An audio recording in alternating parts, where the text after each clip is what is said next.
ചോദ്യങ്ങൾക്കുത്തരമില്ലാതെ നിരായുധനായി നിന്ന മോഹൻലാലിനെ കുറിച്ച് എന്താണ് രാഹുലിന് അഭിപ്രായം? ഒരു മനുഷ്യൻ അദ്ദേഹത്തിന്റെ ഹൃദയത്തിൽ തൊട്ട് ഏറ്റവും എളിമയോടെ നമ്മുടെ ഏറ്റവും വലിയ മഹാനടനായ മോഹൻലാൽ പറഞ്ഞതിനെ പരിഹസിക്കാനോ അവഗണിക്കാനോ ഒരു മലയാളിക്കും കഴിയുമെന്ന് എനിക്ക് തോന്നുന്നില്ല. നമ്മുടെ സഖാവും മുഖ്യമന്ത്രി ശ്രീ പിണറായി വിജയൻ പറഞ്ഞതുപോലെ മലയാളം മാത്രമല്ല മലയാള സിനിമയും സിനിമാ ലോകവും മോഹൻലാലിനോട് കടപ്പെട്ടിരിക്കും. ഏറ്റവും വിനയാന്വിതമായ ഭാഷയിൽ, ഏറ്റവും വിനീതമായ ഭാഷയിൽ അദ്ദേഹത്തിന്റെ കുടുംബത്തിലെ ഭാര്യയുടെ അസുഖവും ശസ്ത്രക്രിയയും അടക്കം പങ്കുവെച്ചുകൊണ്ട് മോഹൻലാൽ വളരെ ജെന്യുവിനായി പറഞ്ഞ കാര്യങ്ങളിൽ പോലും സാറ്റിസ്ഫൈഡ് അല്ലെങ്കിൽ ആൾക്കാർക്ക് അല്ലെങ്കിൽ ചില ആൾക്കാർക്ക് സംതൃപ്തി കിട്ടുന്നില്ലെങ്കിൽ അതിനെക്കുറിച്ച് പ്രത്യേകിച്ച് ഒന്നും പറയാൻ കഴിയില്ല. കാര്യം മോഹൻലാലിന്റെ പറഞ്ഞ പ്രതികരണം പൊതുസമൂഹത്തിന് കൺവിൻസ്ഡ് ആകുന്ന കാര്യമാണ്, ഭരണകൂടങ്ങൾക്ക് കൺവിൻസ്ഡ് ആകുന്ന കാര്യമാണ്. ഒരുപക്ഷെ കോടതി നമുക്ക് മോഹൻലാൽ എന്ന മഹാനടന്റെ അഭിനയ ചാതുരിയെ കുറിച്ച് ആർക്കും സംശയമില്ല, അതല്ലല്ലോ നമ്മുടെ വിഷയം. അദ്ദേഹം 47 വർഷമായി നിൽക്കുന്ന മേഖലയെക്കുറിച്ച്, ആ മേഖലയിൽ സ്ത്രീകൾ നേരിടുന്ന ചൂഷണത്തെക്കുറിച്ച് അദ്ദേഹത്തിന് അറിയുകയേയില്ല. ഹേമ കമ്മിറ്റി മുന്നിൽ 2 തവണ പോയപ്പോഴും അദ്ദേഹത്തിന് സിനിമയെക്കുറിച്ച് അറിയാവുന്ന എളിയ കാര്യങ്ങൾ അദ്ദേഹം അറിയിച്ചു. അത്രയ്ക്കും വിനയം വേണോ? മോഹൻലാൽ ഇനിയും വിനയമില്ല. സംസാരിച്ചാൽ ശ്രീ സിദ്ദിഖ് ഏറ്റവും വിനയത്തോടെ സംസാരിക്കുന്നു, മോഹൻലാൽ സംസാരിക്കുന്നു, പിന്നെ സുരേഷ് ഗോപി സംസാരിക്കുന്നല്ലോ പിടിച്ചെള്ളി സംസാരിക്കണം. എനിക്ക് സുരേഷ് ഗോപി ചേട്ടനെ വളരെ ഇഷ്ടമാണ്. അദ്ദേഹം പലപ്പോഴും മാധ്യമങ്ങളോട് ശക്തമായ നിലപാടെടുക്കുന്നുണ്ട്. അപ്പൊ എന്ത് ചെയ്താലും കുറ്റം. സുരേഷ് ഗോപി സ്ട്രോങ് ആയി റിയാക്ട് ചെയ്താൽ സുരേഷ് ഗോപിക്ക് ഭരചന്ദ്രൻ, മോഹൻലാൽ വിനയമായിട്ടും സിദ്ദിഖ് വിനയമായിട്ട് സംസാരിച്ചാൽ അവർ കവിത വിനയം, കപടം അഭിനയം. ഇഷ്ടമില്ലാത്ത അച്ചി തൊട്ടതെല്ലാം കുറ്റം എന്ന് മലയാളത്തിൽ വളരെ പ്രശസ്തമായ ഒരു ചൊല്ലുണ്ട്. പ്രതികരിച്ചല്ലോ അദ്ദേഹം. ഇനി ഒന്ന് മറുപടി പറഞ്ഞോട്ടെ. ഇഷ്ടമില്ലാത്ത അതിനെ നമ്മുടെ കേരള മാധ്യമങ്ങളെയൊക്കെ വെച്ച് ഇഷ്ടമില്ലാത്ത അമ്മ അല്ലെങ്കിൽ ഇഷ്ടമില്ലാത്ത AMMA തൊട്ടതെല്ലാം കുറ്റം എന്ന് മാറ്റേണ്ട ഒരു ആവശ്യമുണ്ട്. മോഹൻലാൽ പറഞ്ഞതിന്റെ രത്നച്ചുരുക്കം എന്താ? കേസുകളുണ്ട്, നമുക്ക് ശരിയാക്കാം, പുതിയ നേതൃത്വം വരട്ടെ, അവരെ സപ്പോർട്ട് ചെയ്യാം. അദ്ദേഹത്തിന്റെ ടോൺ നോക്കൂ, ഏറ്റവും പോസിറ്റീവ് അല്ലേ? അദ്ദേഹം ചോദിച്ച വളരെ പ്രസക്തമായ ചോദ്യമല്ലേ? ഇന്നലെ വരെ നമ്മളെല്ലാം ഒരുമിച്ചായിരുന്നല്ലോ, ഇന്ന് ഞങ്ങളെല്ലാം എങ്ങനെ അന്യരായി എന്ന്. മോഹൻലാൽ കോടതിയുടെ പരിഗണനയിലിരിക്കുന്ന കാര്യങ്ങൾ ആക്ഷൻ എടുക്കട്ടെ, കോടതി വരട്ടെ. ഇതല്ലാതെ മോഹൻലാലിനോ വേറൊരാൾക്കോ എന്താ ചെയ്യാൻ കഴിയുക? അവിടെയാണ് മോഹൻലാൽ ഏറ്റവും മയമായി, ഏറ്റവും താഴ്മയോടെ, ഏറ്റവും വിനയാന്വതയെ പറയുകയും ഒരു വാക്കും കൂടെ പറഞ്ഞു. അദ്ദേഹം പറഞ്ഞതിൽ അസർട്ടീവ് ഒരു കാര്യം മാത്രമേ ഉള്ളൂ. പൊതുസമൂഹത്തിന് അങ്ങനെ തെറ്റായ ബോധ്യങ്ങൾ ഉണ്ടാക്കാൻ നമ്മൾ വഴി കൊടുക്കരുത്. മാധ്യമങ്ങളെ കൂടി ഉദ്ദേശിച്ച് പറഞ്ഞതാണ്. പൊതുസമൂഹത്തിന് അത്തരം മാധ്യമങ്ങൾ എന്താണ് ചെയ്തത് ഒന്ന് പറയാമോ? ഏകപക്ഷീയമായി ശരി, മാധ്യമങ്ങൾ ചെയ്ത ഒരു കാര്യം എല്ലാവരും അംഗീകരിക്കുന്ന കാര്യം പറയാം. എന്തൊക്കെ ആരോപണം വന്നാലും അതിനെ വെളിപ്പെടുത്തൽ എന്ന് വിളിച്ച് വെളുപ്പിക്കുന്ന എന്തിനാണ്? ആരോപണങ്ങളല്ലേ, അത് ശരിയാകാം തെറ്റാകാം.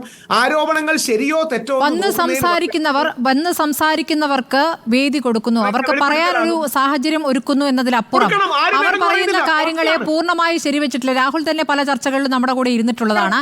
നമുക്കറിയില്ല അവരെന്താണ് പറയുന്നത്, സത്യമുണ്ടോ, അതിൽ കളവാണോ, വേറെ എന്തെങ്കിലും ഗൂഢ ഉദ്ദേശമുണ്ടോ, നമുക്കറിയില്ല. അതിന്മേൽ ഇതാ അന്വേഷണം നടക്കുകയാണല്ലോ, SIT അന്വേഷണം നടക്കുകയാണല്ലോ. ഈ പുറത്തെ വെളിപ്പെടുത്തലുകളിൽ ഒന്നും തന്നെ നമ്മൾ പക്ഷം പിടിച്ചിട്ടില്ല.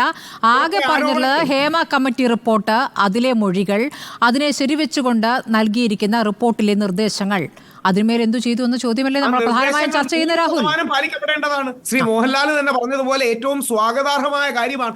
മോഹൻലാൽ ഫ്യൂച്ചറിസ്റ്റിക് എന്ന വാക്ക് ഉപയോഗിച്ചില്ലെന്നേ ഉള്ളൂ. നമുക്ക് ഭാവിയിൽ ഈ പ്രശ്നങ്ങൾ ഇല്ലാതാക്കാൻ നോക്കണം തുടങ്ങിയ കാര്യങ്ങൾ ഞാനൊക്കെ കഴിഞ്ഞ ഒരാഴ്ചയായിട്ട് TV-യിൽ വന്ന് പറയുന്ന കാര്യങ്ങളെല്ലാം അദ്ദേഹം അതിന്റെ സോൾ ഉൾക്കൊണ്ട് ഏറ്റവും സോഫ്റ്റായി അവതരിപ്പിച്ചില്ലേ?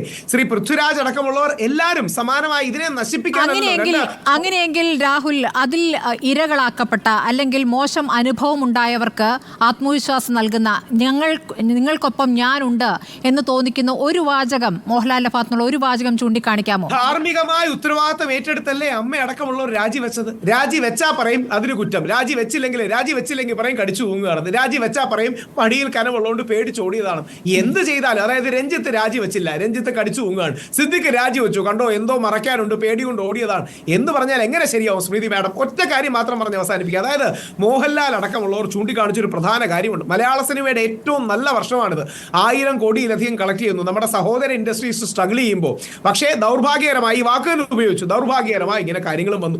മലയാളം ഇൻഡസ്ട്രി തിരിച്ചു വരാൻ നമ്മളെല്ലാം ഒരുമിച്ച് സപ്പോർട്ട് ചെയ്യണം എന്ന നല്ല നിലപാടല്ലേ മോഹൻലാൽ പറഞ്ഞത്? ആ നിലപാടിന്റെ നന്മ നമ്മൾ എന്തുകൊണ്ട് കാണുന്നില്ല? അവിടെയാണ് സുരേഷ് ഗോപിയുടെ, മോഹൻലാലിന്റെ അല്ലെങ്കിൽ ബാക്കി ആരുടെയും നിലപാട് നോക്കൂ. ഇത് നശിപ്പിക്കണമെന്ന് ആഗ്രഹമാണോ? മോഹൻലാൽ ആരെങ്കിലും നശിപ്പിക്കുന്നു എന്നാണോ പറഞ്ഞത്? മാധ്യമങ്ങൾ നശിപ്പിക്കുന്നു എന്നാണോ പറഞ്ഞത്? അങ്ങനല്ല. നമ്മുടെ ചർച്ചകളൊന്നും ഈ രംഗത്തെ രംഗത്തെ അല്ലെങ്കിൽ നമ്മുടെ മൂവി രംഗത്തെ തകർക്കുന്ന രീതിയിലാവരുത്. ഇപ്പൊ സിനിമകളെല്ലാം മാറ്റി വെക്കുകയാണ്. കോടിക്കണക്കിന് രൂപ ഇൻവെസ്റ്റ്മെന്റ് എടുത്താണ് സിനിമകൾ തുടങ്ങുന്നത്. ലക്ഷക്കണക്കിന് രൂപയാണ് മാസം പലിശ കൊടുക്കേണ്ടി വരുന്നത്. എത്രയോ സിനിമകൾ പോസ്റ്റ്പോണ്ട് ആണ്. മോഹൻലാലിന്റെ ബറോസ് അടക്കം പോസ്റ്റ്പോണ്ട് ആണ്. 10,000-കണക്കിന് ആൾക്കാർ ജീവിക്കുന്ന ഒരു ഇൻഡസ്ട്രി അല്ലേ, ജീവിക്കണ്ടേ? തത്വവും ബാക്കി എല്ലാ കാര്യവും ശരിയാണ്. 10,000-കണക്കിനുള്ളിൽ നന്നായി ജീവിക്കുന്നവർ എത്ര പേരുണ്ട് എന്ന ചോദ്യം കൂടി ഉയരുന്നുണ്ട് രാഹുൽ. അവിടെ എല്ലാവർക്കും നന്നായി ജീവിക്കാനുള്ള സാഹചര്യം ഒരുക്കൂ എന്നാണ് ഹേമ കമ്മിറ്റി റിപ്പോർട്ടിൽ ആവശ്യപ്പെട്ടിരിക്കുന്നത്. അതിൽ ഞെട്ടിക്കുന്ന വെളിപ്പെടുത്തലുകൾ, അതിൽ പറഞ്ഞിരിക്കുന്ന വിവേചനങ്ങൾ, ഇതൊക്കെയാണല്ലോ പുറത്തു വന്നത്. അപ്പോൾ അവിടെ ഇങ്ങനെയൊക്കെ നടക്കുന്നുണ്ട്. ഈ 10,000 നന്നായി ജീവിക്കുകയല്ല ചെയ്തിട്ടുള്ളത്, ആ കാര്യങ്ങൾ പുറത്തു വരികയാണ് ചെയ്യുന്നത്. അപ്പോഴാണ് പറയുന്നത് ഇത് ഒരു ട്രേഡ് യൂണിയൻ സംവിധാനമല്ല, ഇതൊരു ഫാമിലി ഗ്രൂപ്പാണ് എന്ന രീതിയിൽ അതിനെ ചുരുക്കുന്നു. ട്രേഡ് യൂണിയൻ ആകുമ്പോൾ എന്താണ് കുറെ കാര്യങ്ങൾ ചെയ്യേണ്ടി വരും. തൊഴിലാളികളുമായി ബന്ധപ്പെട്ട കാര്യങ്ങളിൽ തീരുമാനങ്ങൾ എടുക്കേണ്ടി വരും. അവരുടെ അവകാശങ്ങളുടെ കാര്യത്തിൽ പ്രതികരിക്കേണ്ടി വരും. ഫാമിലി ഗ്രൂപ്പ് ആകുമ്പോൾ ആ പ്രശ്നം വരുന്നില്ലല്ലോ. ഫാമിലിയിൽ ഒരു കാരണവരുണ്ടായി, കാരണവർ കൊടുക്കുന്ന കൈനീട്ടമായിട്ടൊക്കെ അങ്ങനെ അവതരിപ്പിക്കാമല്ലോ. 130 കൈനീട്ടമായി അവതരിപ്പിച്ച് മാസം കൊടുക്കുകയാണ്. ഇന്ത്യയിൽ വേറെ ഏതെങ്കിലും സംഘടന ചെയ്യുന്നുണ്ടോ? 30 വർഷമായി അമ്മ കേരളത്തിന് വെളിയിൽ പോകുമ്പോഴാണ്, അമ്മയുടെ മാതൃകയിലാണ് പലരും തുടങ്ങുന്നത്. തമിഴ് മൂവി ഇൻഡസ്ട്രി, നമ്മുടെ വിശാൽ അടക്കമുള്ളവർ അവിടെ ആക്രമണം നേരിടേണ്ടി വന്നിട്ടുണ്ട് വേറൊരു സംഘടനയിൽ നിന്ന്. അവരെ ഫിസിക്കലി അബ്യൂസ് ചെയ്യുന്ന അല്ലെങ്കിൽ അറ്റാക്ക് ചെയ്യുന്ന അവസരം ഉണ്ടായി. മലയാളം മൂവി ഇൻഡസ്ട്രിയാണ് ഇന്ത്യൻ സിനിമയ്ക്ക് മാതൃകയായി അമ്മ എന്നൊരു സംഘടന തുടങ്ങി. 2020 പോലൊരു സിനിമ എല്ലാവരും ചേർന്ന് കൊണ്ടുവന്നു. ശരി, അതിനൊക്കെ ശേഷം ഒരുപാട് മാതൃകകൾ AMMA എന്ന സംഘടന നമുക്ക് മുന്നിൽ കാണിച്ചു തന്നിട്ടുണ്ട്.